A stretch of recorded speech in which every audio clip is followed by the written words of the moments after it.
Hi guys, this is Sam and welcome to EngLogic. Today we're going to do something a little bit different and we will see how we can use mathematical logic to learn and teach a language. We will also see how we can identify mathematical patterns within the language, and we will discuss the role of the teacher and the student in the learning process. So now let's get started.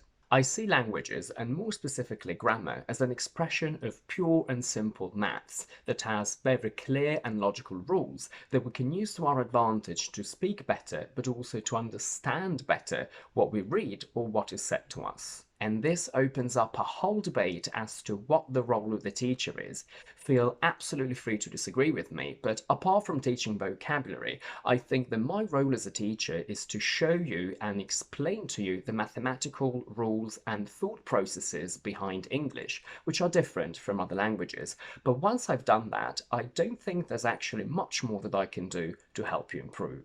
I often see that people overestimate the role of the teacher and underestimate the role of the student, meaning that they underestimate the large amount of work and effort that they actively need to put into the learning process as students, and they rely heavily on the teacher to just give them the solution immediately. I think this is a very negative approach to learning, which will lead to minimal improvement, and this little improvement will only be based on how well a student remembers a language. But languages are not about remembering, they're about thinking critically about what you say and how. Another problem is that a lot of students think they think critically, but they actually don't. And as a teacher, it's very easy for me to spot. Students get fixated on words, but they don't realize that that's not the best approach, because that's a linguistic approach, meaning that it's directly related to languages. Whereas I think that the best method is metalinguistic, meaning that it goes beyond a language. And I will explain what I mean by this step by step. Let's take a very basic maths example. Let's imagine that you are 6 and you come to your very first maths class in your life, and you see 2 plus 3 equals 5. I, as a teacher, explain to you that the symbol plus means addition, so we take 2 fingers and we add 3 more, so we get the result 5. I then give you 2 plus 1 and I ask you to calculate it yourself. Most students will immediately say, I don't know, and they won't even try to think about a possible solution. Very few students will try to apply the same logic that I've just taught them to this case, so they will take 2. They now know that the symbol plus means addition, so they add 1 more finger and they get the result 3. The first group of students will never really improve because they only rely on me as a teacher to give them the immediate solution without them having to even think about it. So they will only hope that they can remember that 2 plus 1 specifically equals 3, and they can only hope that in the maths test they will find exactly that same question, because they wouldn't be able to calculate 2 plus 8 since they haven't even tried to understand the logic behind it. My role as a teacher is to simply tell you what the symbol plus means and how we can physically and conceptually do it. But once I've told you that once, there's really nothing else for me to do. I initially said that languages are not about memory. Let me rectify that. Vocabulary aside, the only thing that we need to remember of a language is its logical processes. Everything else can be reached through these very processes. Going back to our example, my role as a teacher is to potentially remind you in the future that the symbol plus means addition, meaning more fingers, and I will do that if you simply forget what that means. Let's apply this to English. If a student asks me, Sam, what's the word for the person that gives you a job? My answer will never be the direct word. I will say, well, to employ means to give a job to somebody. I do that to simply test the student and see if they already know the logical process that you need to get the noun of the person that does an action starting from the verb. If they don't know the logic, that's absolutely fine. That's what I'm here to teach them. So I say, well, if I sing, I am a... and I wait for them to give me the answer just because they might know it. And if they don't, I say, if I sing, I am a singer. If I teach, I am a teacher. If I play, I am a player. So if I employ, I am a... And from personal experience, I can promise you that there are two kinds of students. The first type will immediately say, I don't know, because they're too lazy to even consider the idea of having to think about it. When this happens, I never give them the solution, and I keep silent until they come up with it. The second category of students, however, will try to find a pattern. There is a reason why I've given them the other clues, so they look at my clues and they try to see if they can apply the same process to the word to employ. My job as a teacher is to simply show you and explain to you how this pattern or mathematical formula works. The pattern is verb plus ER equals the person that does the action of the verb. My role as a teacher is to give you all the logical tools that you need in the future to face and understand the language on your own. Earlier I said that our approach to languages should be metalinguistic, and we will use the example of to employ employer to understand what I mean. We need to remember that when we learn a foreign language, the minute our brain sees sounds and letters that it doesn't recognize, it gets extremely confused, tired, and it rejects them immediately. So we need to find a way to fight the reaction of our brain, otherwise we will never learn. When I'm teaching you the employ-employer rule, your brain sees these strange systems of letters and sounds, and it automatically tries to shut down. So we can't approach it linguistically because the language is alien to your brain. If we distance ourselves from English as a language, which to your brain is a strange combination of strange sounds and letters, and we replace English with a system that your brain recognizes, it's much easier to learn. So we need to go beyond the language, which means metalinguistic. Instead of using English words, let's substitute them for random symbols. Let's say that sing equals clover and singer equals clover triangle. We then get that sun becomes sun triangle.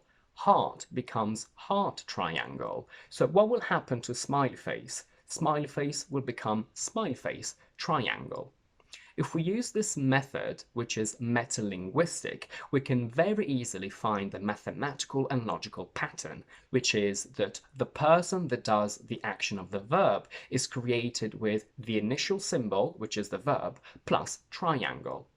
We then know that triangle equals ER, therefore employ becomes employer. When I see that the student has understood this logic, I then ask them, if I cook, I am a... Most of the time, they will say cooker. Now, we all know that that's incorrect, but as a teacher, I am extremely happy to get that answer because based on the logic that the student has just learned, cooker is the most logical answer. Sing, singer, cook must be cooker. So I'm very happy as a teacher to hear that because it's the best that I can wish for. Now it's my job as a teacher to point out that this is an exception. So if I cook, I am a cook. Let's take another example. I'm teaching my student how to use the future will, and I want them to give me the negative and contraction. And they don't know it because they've never seen it before. But I tell them that I can becomes I cannot, which then becomes can't. You are not, you aren't. He is not, he isn't. And I tell my student that will behaves exactly the same. If I can becomes I cannot and will behaves exactly the same, it will be I will not. Let's look at the contraction. We have cannot, can't, are not, aren't, is not, isn't, should not, shouldn't. So the pattern here is that we need to take the original verb, in this case will, plus nt. So the most logical answer that I expect from a student is actually willn't. Now, we know that willn't is wrong, it doesn't exist, but again, logically, that's the best that I can wish for from a student who's never seen this before. I can see in this case that they've applied the logic that I've taught them. Now again, because this is an exception, it's my role as a teacher to tell them that actually will not becomes won't. But when I ask my students to find me the contraction of will not, there is no logical reason why they shouldn't be able to get to at least willn't based on my input. What I then do with my students is to give them the word we frad, and I explain to them that we frad behaves exactly like will, should, can. So the negative can only be we frad not, and based on the pattern that we've analysed, the contraction should be we fradn't.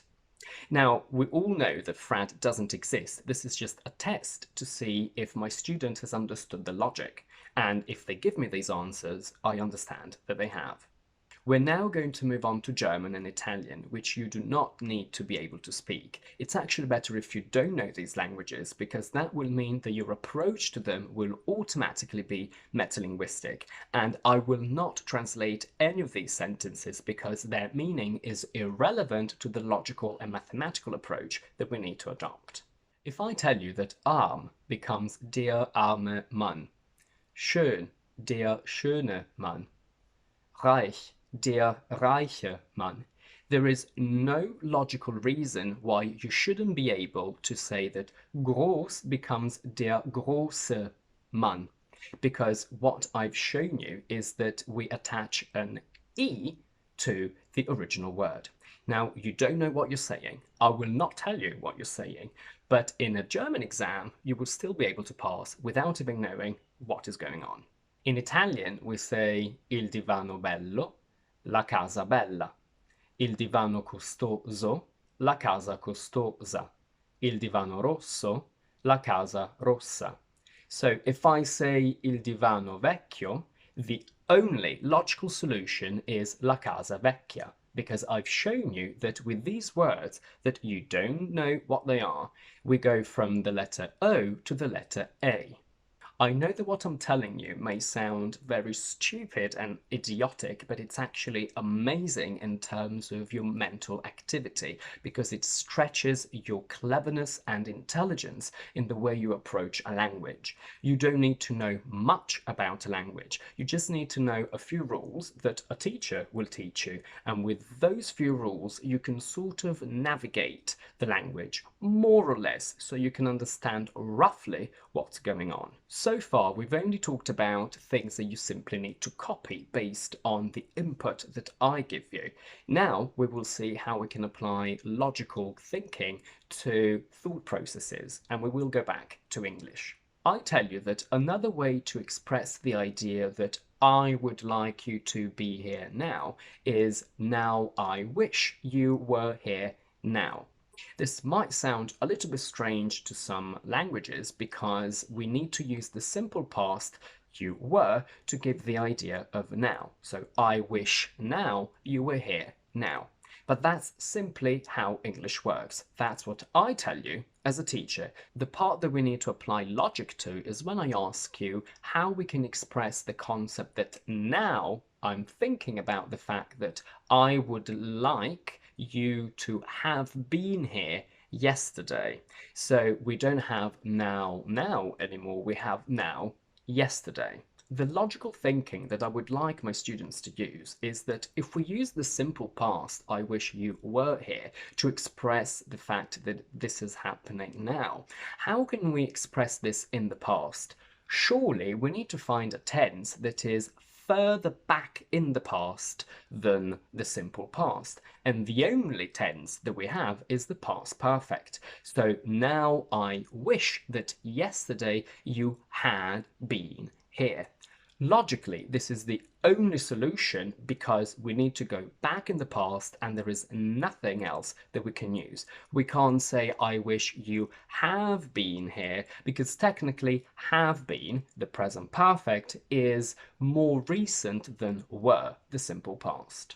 So what I'm trying to say here is that let's imagine that you know the construction, I wish you were here.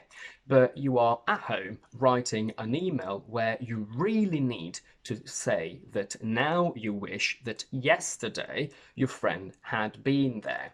You've never seen this with a teacher, nobody has ever taught you that. But using logical thinking, you could get to the possible answer. Again, it's possible. You might be wrong because it might be an exception, but you wouldn't know that.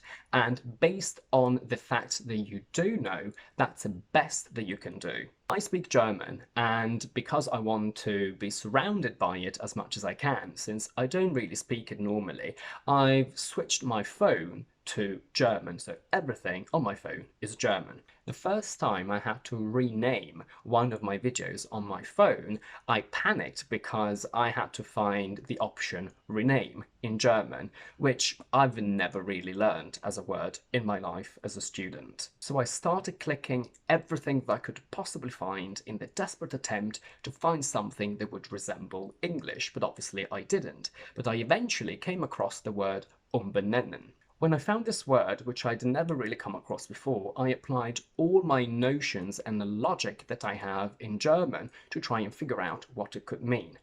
I know for a fact that nennen means something like to name. Be is used as a prefix to create a transitive verb, so you name something. And I remember that gives the idea of changing, switch.